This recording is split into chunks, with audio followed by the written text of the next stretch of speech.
Recent గా social మీడియాలో భయంకరంగా ట్రెండ్ అవుతున్న వీడియోనే ఈ పెంగ్విన్ డెత్ మార్చ్.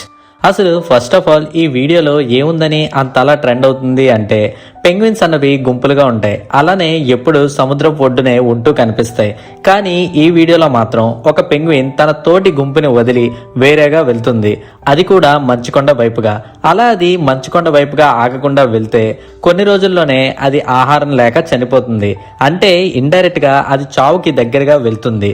అందుకే పెంగ్విన్ డెత్ మార్చ్ అని అంటున్నారు. అయితే ఈ కథ ఎప్పటిది, రీసెంట్ గా జరిగిందా, అందుకే ట్రెండ్ అవుతుందా అంటే కాదు. ఇప్పుడు ట్రెండ్ అవుతున్న ఈ వీడియో 2007లో విడుదలైన జర్మన్ డాక్యుమెంటరీ అయిన encounters at the end of the world నుంచి తీసిన క్లిప్. ఈ పర్టికులర్ డాక్యుమెంటరీ ఫిల్మ్ లో ఒక అడిలెట్ పెంగ్విన్ తన తోటి వాళ్ళని వదిలి సముద్రం నుండి దూరంగా వెళ్లిపోయి కొంచెం కూడా జీవితం మీద ఆశ లేకుండా ఆడుతూ దాదాపు 70 కిలోమీటర్ల దూరం వరకు పర్వతాల వైపు నడుచుకుంటూ వెళ్ళిందట. సాధారణంగా సముద్రం దగ్గర ఉండే ఈ పెంగ్విన్స్ ఆహారం కోసం వెళ్లడం, తోటి వాళ్ళతో కలిసి జీవించడం వీటి జీవన శైలి. ఈ ఒంటరి నడక పూర్తిగా సాధారణమైన పెంగ్విన్ ప్రవర్తన అయితే కాదు. జనరల్ గా పెంగ్విన్స్ అలా చెయ్యు. అయితే ఎందుకని 2007లో తీసిన వీడియో ఇప్పుడు సోషల్ మీడియాలో ట్రెండ్ అవుతుంది అంటే, మనుషుల్లో పెరుగుతున్న అసహనం, కోరికలు, బాధలు, ప్రేమ, మోసం, ఇలా అన్ని ఎమోషన్స్ ని ఈ ఒక్క పెంగ్విన్ లో చూసుకుంటున్నారు. అందుకే ఈ పెంగ్విన్ కి నిహిలిస్ట్ పెంగ్విన్ అని పేరు పెట్టి వైరల్ చేస్తున్నారు. నిహిలిస్ట్ అంటే జీవితం మీద ఏమాత్రం ఆశ లేకపోవడం అని అర్థం.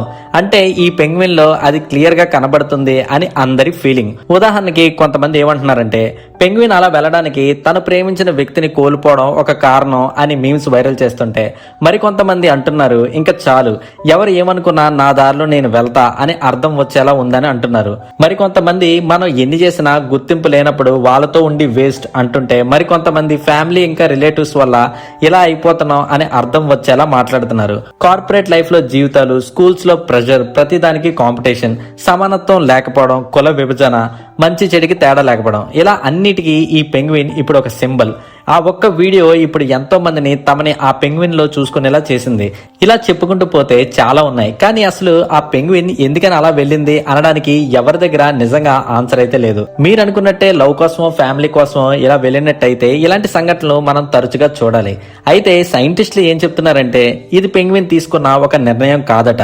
నిజానికి ఇది ఒక మానసిక లేక శారీరక సమస్యల కారణంగా అలా వేరుగా వెళ్లి ఉండొచ్చు అని చెప్తున్నారు. కొన్ని న్యూరోలాజికల్ ఇష్యూస్ అంటే బ్రెయిన్ లో ఏమైనా ఇష్యూస్ ఉన్నా, లేదా అల్జైమర్స్ అంటే మతిమరుపు సమస్యల వల్ల తన దారిని అది మర్చిపోయి వేరే దిశగా దాని ప్రయాణం మొదలెట్టిందని ఎయిమ్స్ కి చెందిన ఒక ట్రైన్డ్ న్యూరాలజిస్ట్ చెప్తున్నారు. కారణాలు ఏమన్నవి మనకి తెలియదు, కానీ ఆ వీడియో ఎంతో మంది హృదయాలను అయితే కదిలిస్తుంది. ఈ వీడియో ప్రస్తుతం మన చుట్టూ ఉన్న సొసైటీని ఒక అద్దంలా చూపిస్తుంది. ప్రతి ఒక్కరిని మనం ప్రేమించాలి, సహాయం చేయాలి, బాధలో ఉంటే దగ్గరికి తీసుకోవాలి. మనిషికి మనిషి తోడు లేకపోతే ఇంకెందుకురా భయ్. మన చుట్టూ ఉండే వాళ్ళ జీవితం ఒక్కొక్కరిది ఒక్కొక్కలా ఉంటుంది. వాళ్ళ కష్టాలు మనకు తెలియవు, వాళ్ళ బాధలు మనకు అర్థం కావు. కానీ ఒక 2 నిమిషాలు మనం వాళ్ళకి టైం కేటాయిస్తే ఎంతో మందికి అది ఒక ఓదార్పులా ఉంటుంది.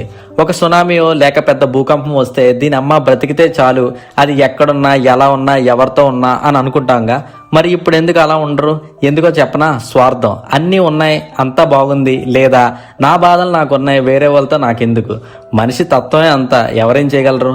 మార్పు మనలో మొదలవకపోతే అది ఇంకెప్పటికీ మొదలవదు. సో ఇది ఒక పెంగ్విన్ నేర్పిన ఇంకా చెప్పిన కథ. మీకు ఈ వీడియో నచ్చితే please do like, share and subscribe my channel. మరిన్ని వీడియోస్తో మళ్ళీ కలుద్దాం. అంతవరకు సెలవు, టాటా, బై బై.